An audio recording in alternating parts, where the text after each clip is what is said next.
Yeah, I'm going to read a story out of my book. This is one of my favorite stories. It's called Virgin Trip. In October of 1978, back in my drinking and drugging days, I worked a freight train. I caught off the Stacy Street Switchman's Extra Board from Seattle to Wenatchee, Washington.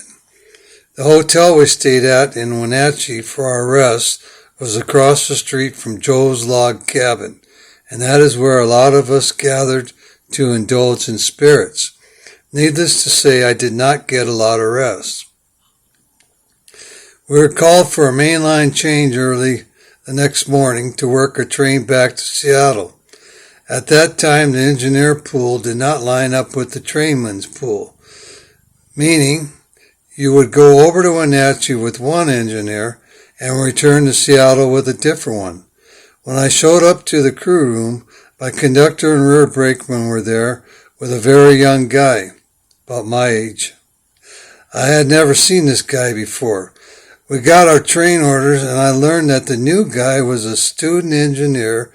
The working engineer was drunk somewhere. Our westbound train arrived from Spokane, Washington, and the conductor told the kid and me to get on the power and wait. I say kid because I swear he looked like he was still in high school, and being on the short side only made him look younger.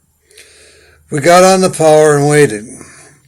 About 20 minutes later, I see the rear brakeman, Roy, and the conductor, Andy, dragging the drunk, older-than-dirt hoghead up on to the second locomotive behind us. The conductor then came into our cab and grilled the kid about how many times had he been over the mountain and if he thought he could manage operating the train by himself. The kid insisted that he could handle it. Okay, I'm going to ride the second unit and babysit numbnuts, the conductor said. The rear brakeman will catch the caboose.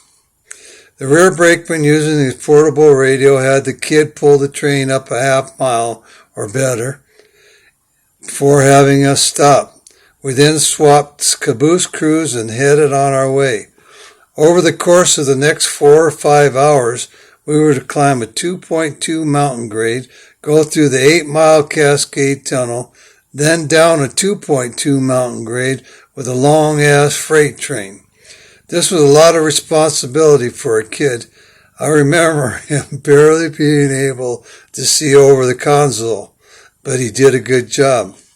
As we were descending down the 2.2 mountain grade, somewhere between Icicle Creek and the east end of Skykomish, the drunken hoghead that had to be carried aboard, now 90% sober, came up from the second unit into our lead locomotive with us in full uniform, striped railroad coveralls, matching coat and hat, and a red handkerchief around his neck.